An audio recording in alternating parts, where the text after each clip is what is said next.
Welcome to 5 Books for Catholics, where an expert selects and explains 5 outstanding books on some aspect of Catholic life, doctrine, or culture.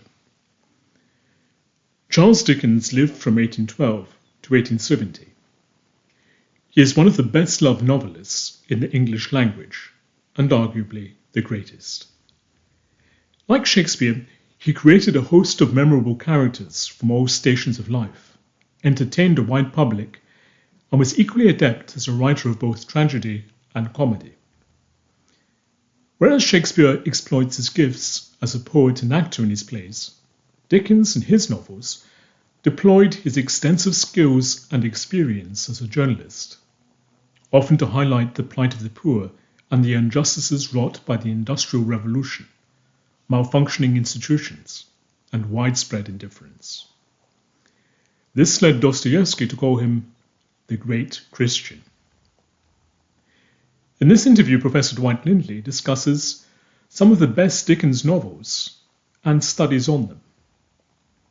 Dwight Lindley is the Barbara Longway Briggs Chair in English Literature at Hillsdale College. He has published essays and articles on Jane Austen, George Eliot, John Henry Newman, Jared Manley Hopkins, Virginia Woolf, and others. He lives in southern Michigan with his wife Emily and their 9 children. Professor Dwight Lindley, welcome. Thank you. Good to be here. Dickens was so active and productive that his life cannot be summed up in a few lines. You've recommended a biography, A.N. Wilson's The Mystery of Charles Dickens. We should discuss that at the end. However, to kick things off, are there any aspects of Dickens' biography that we should keep in mind to understand his novels properly? Well, I think some of the most salient details: he was the most popular novelist of his day, of the Victorian period in England. He very famously rose from poverty to considerable wealth just through the publication of his novels.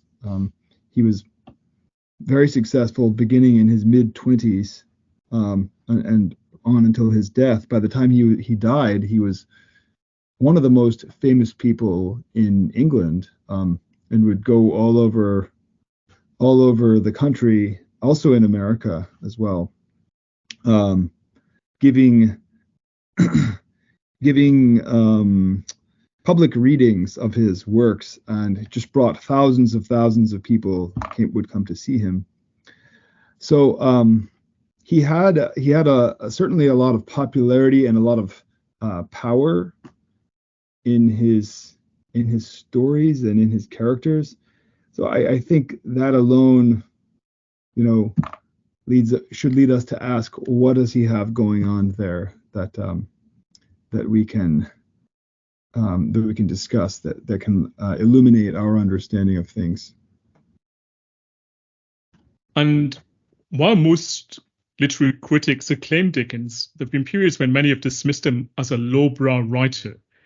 Has this ebb and flow in his standing among literary critics ceased? That's a good question.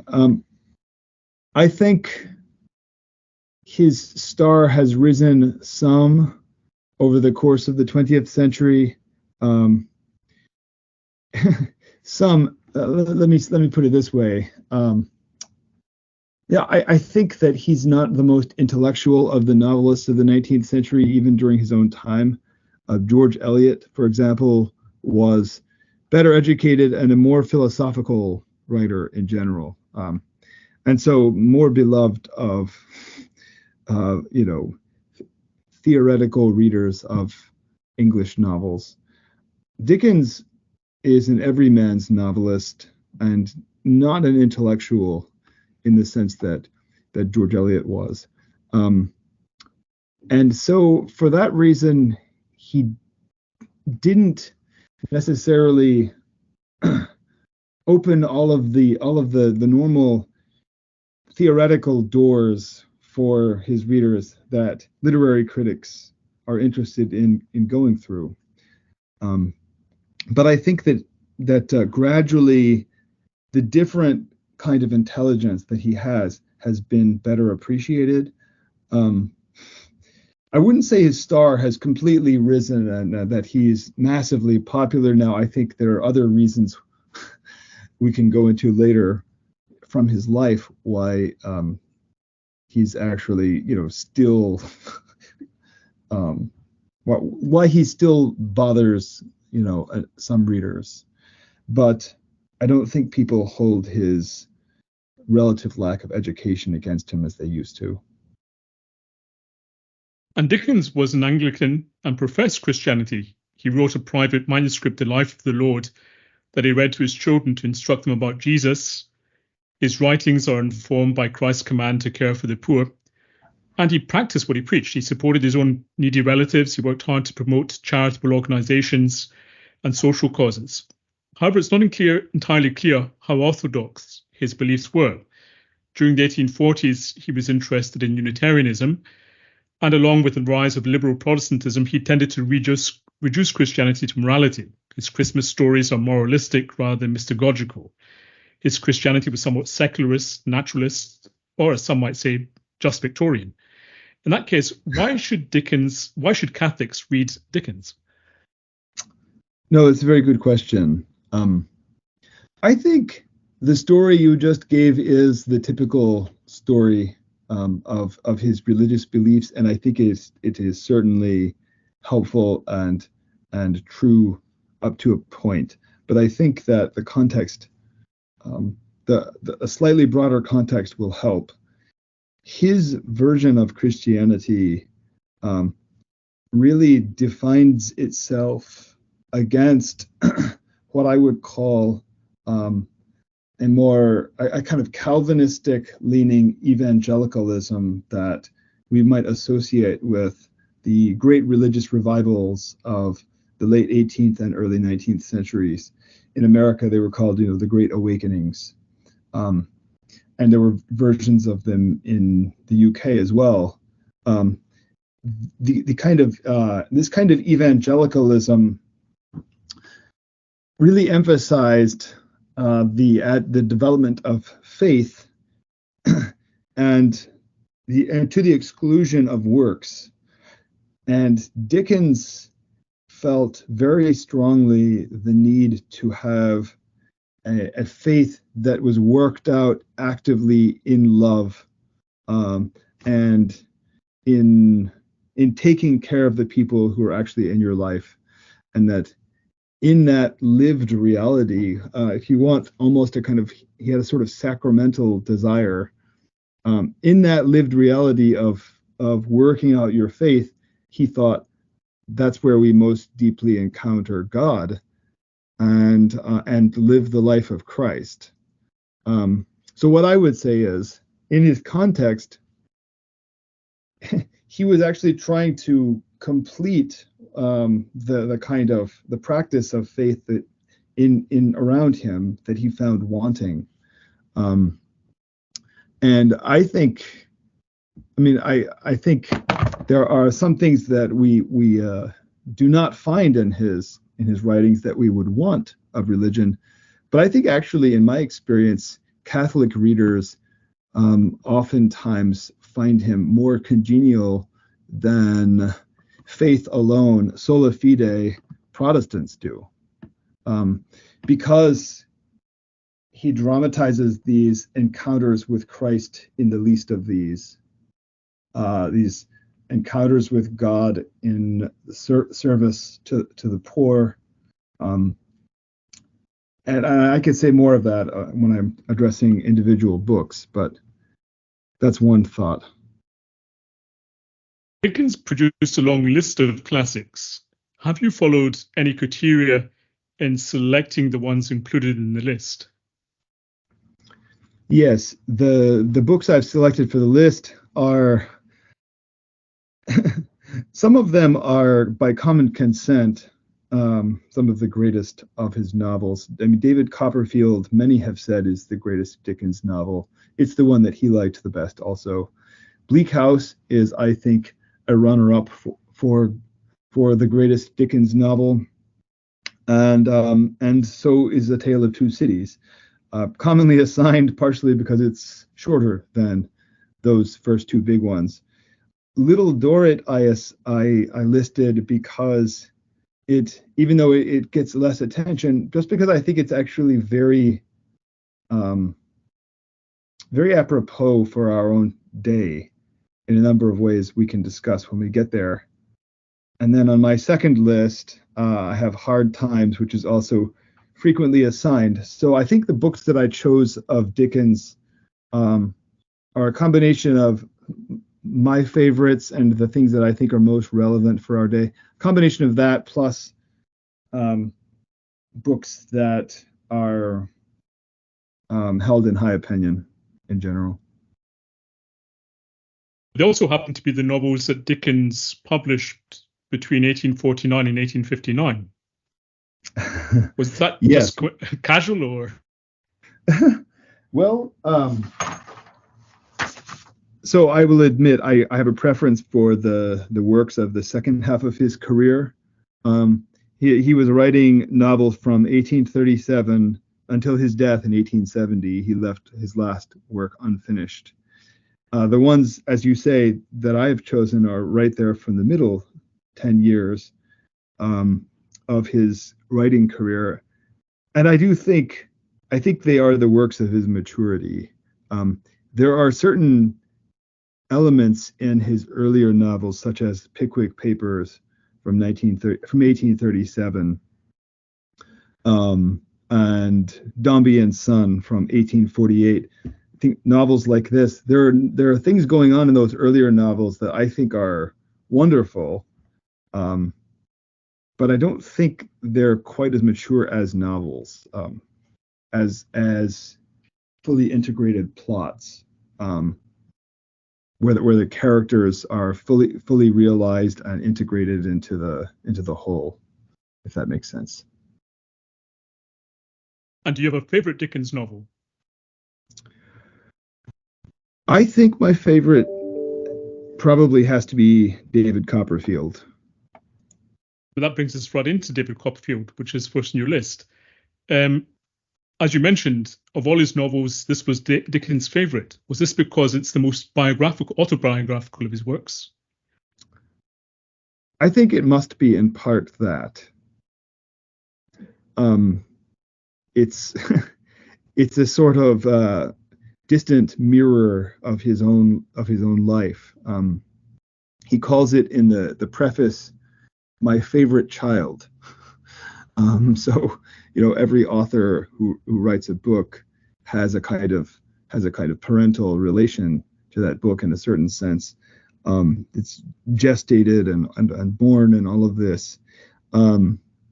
David Copperfield told truths about his life that he had a hard time admitting to anyone, even his own wife and best friends. Although these things gradually came out, your readers may have heard, if they've heard anything about Dickens' life, that he had a period of tremendous poverty as a young child, where his parents were in debtor's prison, and he had to work in a factory, for making blacking, dye substances. So he had to work in a factory as a young child, and this left a mark on him, which he never really discussed in later years until he wrote this book. So one of the remarkable things about Dickens is he used his novels as a way of investigating his own life, as a way of talking about things that he had a hard time talking about with other people, and ended up telling truths there that were unusual to tell and hard to tell. So I don't know. I don't know if that completely explains why he loved David Copperfield. It's also, I think, just a marvelous book thematically. So what should Christian readers look out for in David Copperfield? Good question. I think one of the first things to look out for is the centrality of the child in this novel. At the heart of Dickens's vision was the idea that whatsoever you do to the least of these, you do unto me. And that there is something there's something that children understand that adults later tend to forget. This is something that you could associate with English Romanticism more broadly, with the poetry of Wordsworth and others. But it's very much rooted in the gospel, and that's where Dickens found it himself. And so in David Copperfield, one of the things that we need to see as Catholics is that he's trying to tell the truth about what the child sees that adults miss, and especially the spiritual and how do I put it? The spiritual and heart realities that adults tend to explain away. One of the first things that the novel says about this is in an early chapter where the main character's father says, "A loving heart is better than wisdom." And what he means by that is that he's thinking of worldly wisdom, right? Well, like what is commonly said to explain the way the world is. That there's something that a loving heart perceives about other people and about the things that are most important in the world, the things that explain everything else. Something that a loving heart perceives there that cuts deeper than the common explanations. And that, so I think that mysterious idea is at the heart of it, and there's something true about it. Are there any other points you'd like to mention and or underline in David Copperfield? Yes.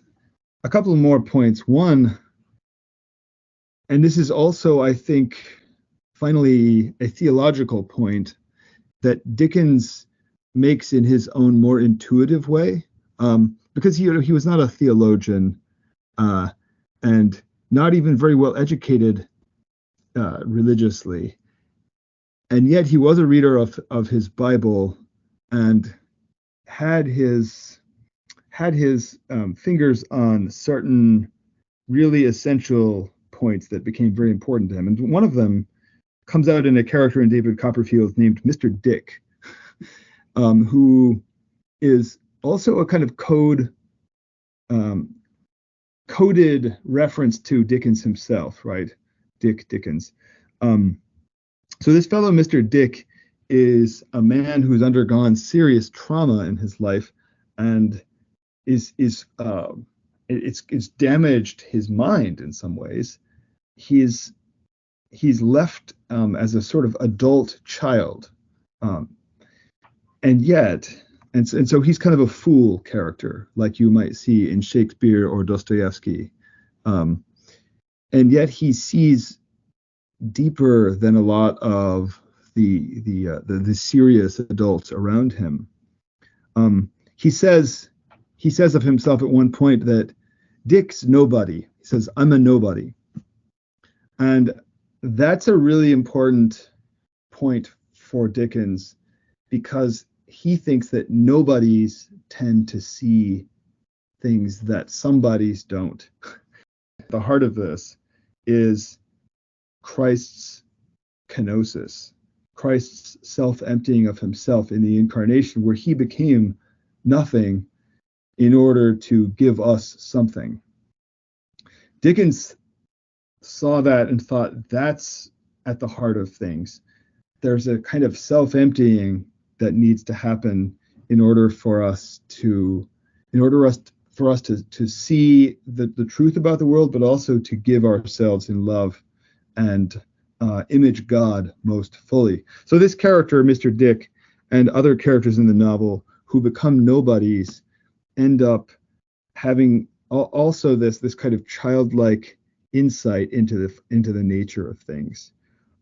So I think that's a mysterious truth in the midst of this novel. The other thing that I would mention, though, is that as a counterbalance to this emphasis on childlike wisdom is the theme of immature, childish adults Dickens also places some adults in the novel who are problematically childish, who are not childlike in that affirmative sense. For example, the main character's wife, David, marries a woman named Dora, who calls herself his child wife. It's a very strange depiction, and in their relationship, Dickens reflects and makes us all feel and even laugh at sometimes, even as we're groaning, the undesirability of a certain kind of immaturity and refusal to be an adult. Okay, so on the one hand, he has the virtue of a kind of childlikeness, and yet on the other hand, he has poised against it, or poised in tension with it, the undesirability of being immature in the wrong way. So the novel finally leaves us with a kind of tension between that everyone should have certain elements of childlike simplicity and humility, and yet certain kinds of adult responsibility and commitment to a life of serious work and earnestness and things like this. So I think that's one of the things that the novel does. And moving on to Bleak House. Sure. It takes aim at the dysfunction of the English Chancery. And in 1928, William Searle Holdsworth, the Minerian Professor of Law at Oxford University and author of a 17-volume on the history of English law, delivered the lecture Dickens as Legal Historian. Holdsworth singled out Bleak House in particular, and he praises Dickens for providing us with information they cannot get. Have you picked Bleak House mainly or partly for its critique of the legal system, or for other reasons? I would say that's important, but more marginal for my own interests. And I think that for readers today, the kind of historical interest of it in terms of the development of 19th century English institutions is not uninteresting, but that there are ways that it sheds light on our own condition that might be an even more attractive connection. And what I would say there is that Chancery, as you just described it, with its kind of endless processes and waste of people's time and money and lives, is a tremendous image of the way that large-scale bureaucracies work in the modern world. We are still caught up in these, right? In the first world that we inhabit in the 21st century, we are all but the beneficiaries and at times the victims of large bureaucratic machinery that has been erected to make the modern economy work and the modern legal system and these kind of like trans-political bodies and in your case the European Union and all of these international institutions that kind of grind on, oftentimes in extreme abstraction from the lives of individual people. So that's just something that the novel is very interested in, is that large scale way that a civilization a modern civilization tries to organize itself, and then the small scale individual lives of people, which is where what we most care about really happens. So that I think that dynamic is still very familiar to us, which is part of the interest of this novel. I still think there are actually so that's a kind of political and social dimension, but I think that the interpersonal and moral dimensions of the novel are even more interesting than what I just described. I think that one of the most interesting things about the novel is there's a kind of balance between two narrators in the novel. One of the main narrators is a satirical, worldly wise, um, kind of rational critic of the age in which he lives. He's the narrator who describes the famous fog of the opening of Bleak House, and describes Chancery with all its depredations and the upper classes of that day. So he's a very satirical, cutting kind of narrator. On the other hand, the other half of the novel, rather, there are these interspersed chapters that go back and forth between these two narrators. The other narrator is the main character, Esther Summerson, who writes in first person, autobiographical mode, telling the life of her friends and family as they touch herself. And she is a loving person who feels things deeply and sees everything through the lens of her own love for people. She says, "I understand things better when I love them." Uh, and so you've got, if you want, two narrators, the kind of more cynical, more satirical head, and then the simpler, more loving heart, and they're played off of one another and poised between. They leave us poised between them. One of the takeaways of the novel is that both of these dimensions are critically necessary if we're going to understand the truth about reality. For Catholics, for Christian readers, I think there's a few things we can say about this novel that are relevant. One, as in David Copperfield, there is an emphasis on the least of these and on the nobodies of society. One of the characters' name is Nemo, which of course means no one in Latin. And he and the main character Esther, who is an orphan, who is unloved as a child and dismissed. She's a nobody. And there's a crossing sweeper named Joe, who is one of the most famous characters of the novel back in the Victorian period. These nobodies all have the most to give of anyone in the novel. And that's something so they end up witnessing the power of God the most of anyone in the novel.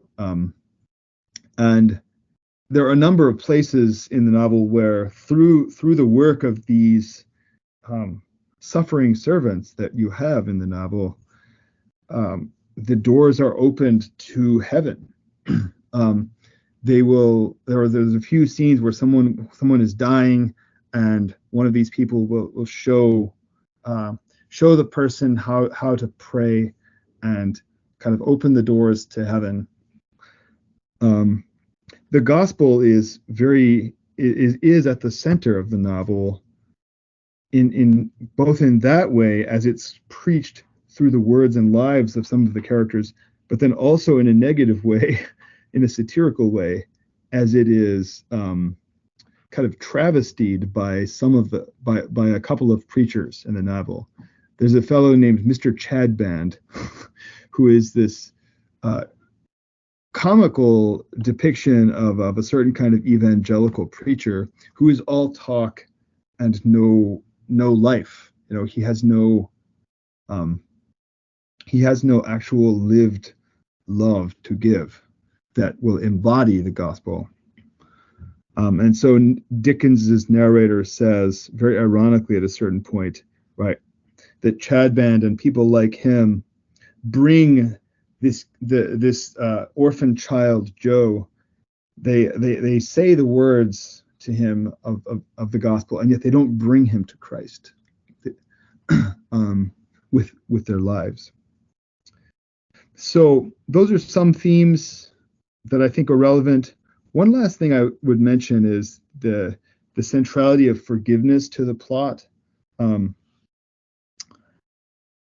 main character Esther's mother is ultimately lives in fear of her husband not forgiving her for a past sin, and ultimately this same sin of her past, which she cannot let go, also alienates her from her daughter, Esther, the main character. And it's partially because she won't accept that forgiveness and the mercy that they want to give her.